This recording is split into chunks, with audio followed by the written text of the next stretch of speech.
This man is a priest, and he knows the Bible better than I do. He said, I just have had a hard time. I've been here and having heart attacks, and I've been having problems and everything, and trying to figure out a lot of things. He said, I'm sorry I took it out on you. I really am. I apologize.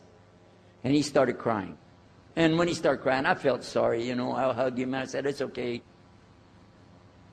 One day I went to the hospital, and my friend was gone. So I started visiting with the priest. And that happened one time. I went to visit him at the hospital, and he was gone. And I asked him, where did he go? They said he went home. I said, home? He's a missionary priest from South America. How did he go home? She said, I don't know. He's not here. I'm sure his family. I said, he has no family. I know him personally. He has no family. Where did he go? She said, I don't know. We're not responsible for them. I said, well, let me see where he went. You got it in your file? She said, I can't do that. Those are locked up. Nobody can look in the file. And I got in the lady's face and I said, listen to me. This man could die in the street right now, and it's going to be your fault.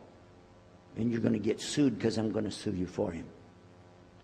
She said, okay, his folder's over there, but I'm not going to watch. I went over and I looked for it, got the address where he went. Sure enough, he was in a place where they put people that have no place to go, a shelter. So I went to the shelter and I found him. He was still on crutches. He saw me, he started crying again. He said, please get me out of here, get me out of here. I said, okay, come live at my house. Now, I told you the story so you can see something. Now look, I have 2 visitors in my house. One is a Catholic priest. The other is a Muslim. And I'm thinking I can get the Catholic priest and convert him to be a Protestant.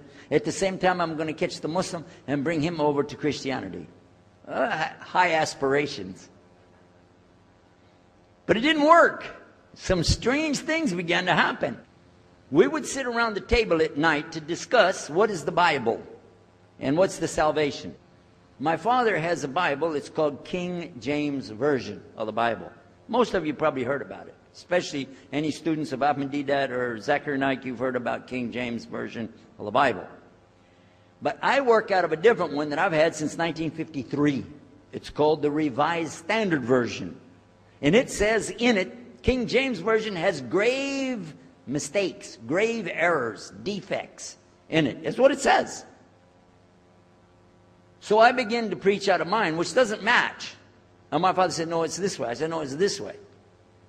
Now my wife comes up with her Bible from Jimmy Swaggart. It's called The Good News for Modern Man. Okay? Totally different. It's written in modern vernacular. You can just, say anything you want to with it. You don't even recognize the Bible anymore. The Catholic priest, he's got another Bible. An older Bible with 73 books. We're working out of 66 books. And his is not even the same in the verses. It doesn't match up at all. And I never even knew about this subject until then. And he's saying this, and I'm saying that. My father's saying something else. My wife's on something else. And all the time, Muhammad the Muslim is sitting over there like this. So we asked him. I guess it was me asking him. I said, well, how many versions of your book, your Quran, do you have? He said, the Quran has no versions. There's only one. It's original. It's in the Arabic language. ذَلِكَ الْكِتَابُ لَا رَيْبَ فِيهِ. This is the book that has no doubt. Hudal al-Muttaqin. It's guidance for those who have taqwa for Allah. This shield or taqwa that you have to have between you and Allah subhanahu wa ta'ala. And only certain people are going to get the huda, hidayah, dina, from this Quran. These people that have the taqwa. So when he's telling us that the Quran is one, I'm going, huh? And it's in the original language, we still have it. You know what I was thinking? He's lying. I was sure he was lying because he could see the problem we were having, and he just sat back and made that up. But I don't know Arabic at that stage, so I don't know what to say. Maybe, I don't know. And he left it at that. He didn't try to preach. But it put a big doubt in my mind now about, we got all these books. He's got one. And la rayba fi, no doubt in it. So another time, we had another discussion that came up. Now this time, I went to the other preacher who had the cross. And I was asking him, I want to be able to explain the Trinity. He said, you know the Trinity. I said, yeah, I know. And I know the Council of Nicaea when we had it. But I want to know the way to explain it so a human being can just understand it.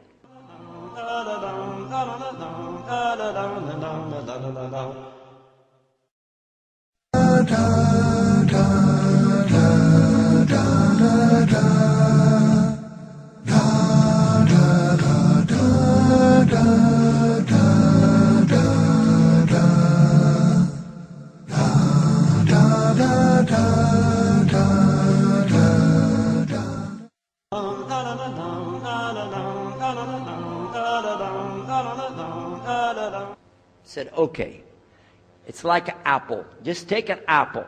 The apple has a shell around the outside, the skin. Inside is the meat. Inside of that is the seeds. Okay? 3 things, 1 apple. That's the way. I start going back. I'm going to tell this Muslim about the Trinity.